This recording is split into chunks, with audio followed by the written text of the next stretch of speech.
Baik, masih sangat cair. Kalau dari Golkar sendiri, Mbak Putri, ini posisinya seperti apa? Kalau misalnya saat ini Kaisang sudah mendapat restu di Jakarta ataupun di Jawa Tengah. Nah, kalau berbicara di Jakarta, artinya dari Golkar sendiri akan seperti apa? Apakah memang dari skema yang sempat disampaikan Yusuf Hamka ini akan dipasangkan begitu?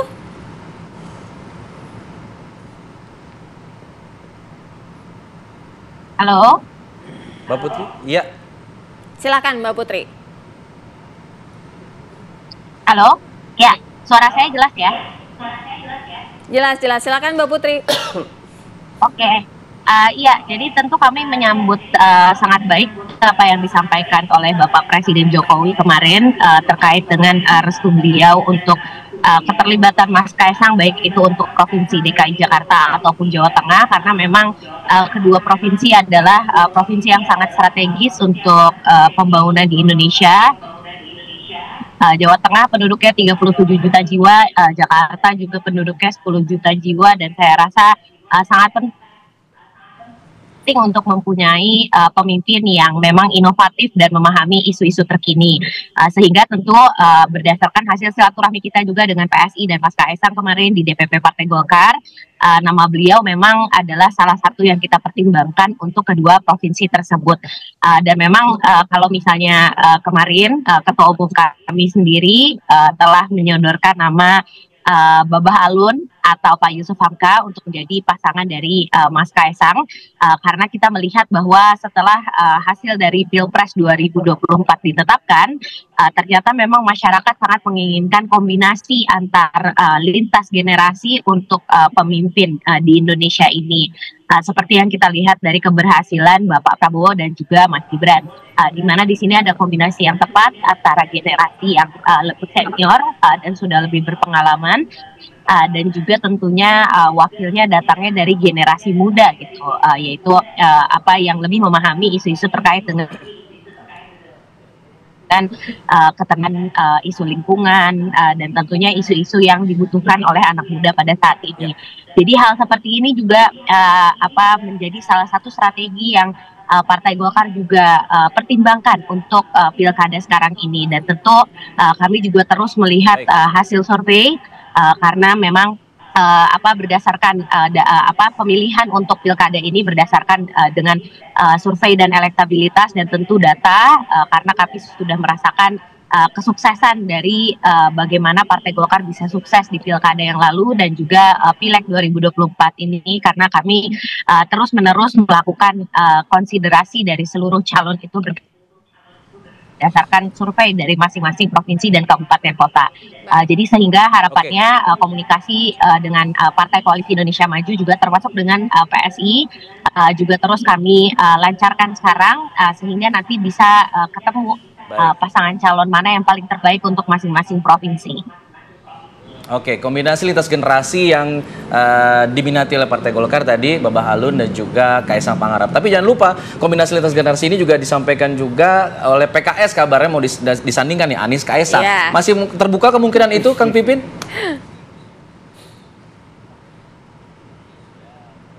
Masih Anies Sohibul Iman, ya, sampai sekarang insya Allah aman menjadi prioritas dan sudah menjadi keputusan DPP PKS yang sudah disampaikan oleh Presiden PKS.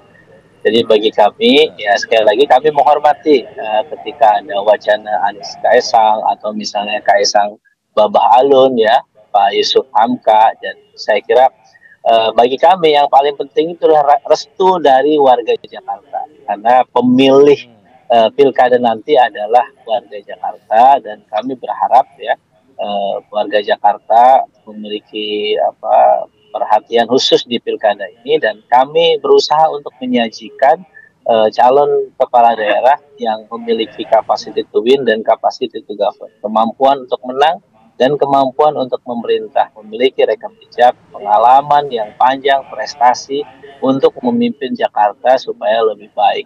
Jadi kami sekali lagi ya menghormati siapapun yang memberi restu, tentu restunya mudah-mudahan baik, dan tentu yang kami harapkan restu dari warga Jakarta. Inilah ikhtiar yang kami lakukan ketika setelah kami mendeklarasikan Anies Sohibul Iman di Jakarta itu, kemudian struktur kader PKS bergerak dan insya Allah mudah-mudahan hasilnya baik. Kami mendapatkan respon yang positif dari warga Jakarta.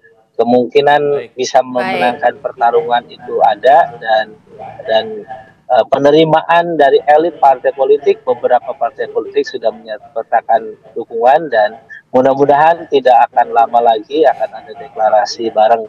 Mudah-mudahan kalau tidak ada halangan ya bulan Agustus sudah ada resmi sehingga tiket bisa cukup berlayar untuk didaftarkan pada 27 Agustus 2024. Baik, Kang Pipin menyampaikan PKS hingga saat ini masih istiqomah dengan aman. Nah, kalau misal dari Mas Ipang sendiri melihatnya kira-kira untuk kans dari Kaisang Pangarep ini lebih banyak elektabilitasnya di Jakarta atau di Jawa Tengah? Tapi dijawabnya nanti, diulasnya nanti usai jeda, kami segera kembali.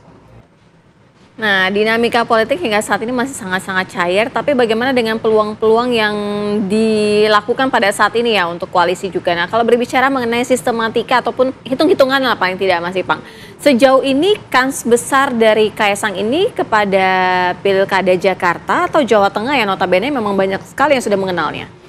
Ya begini Mbak Sira, memang sebenarnya dalam konteks pilkada tetap ada KPI ya, keperforman indikator yang alat ukurnya nggak bisa asumsi persepsi pikiran liar. Harus terukur, harus dikalkulasi, dihitung ulang, dicermati. Itulah mengapa saya lihat memang tangan dingin Pak Jokowi ini kan nggak pernah ada rekam jejak kalah ya.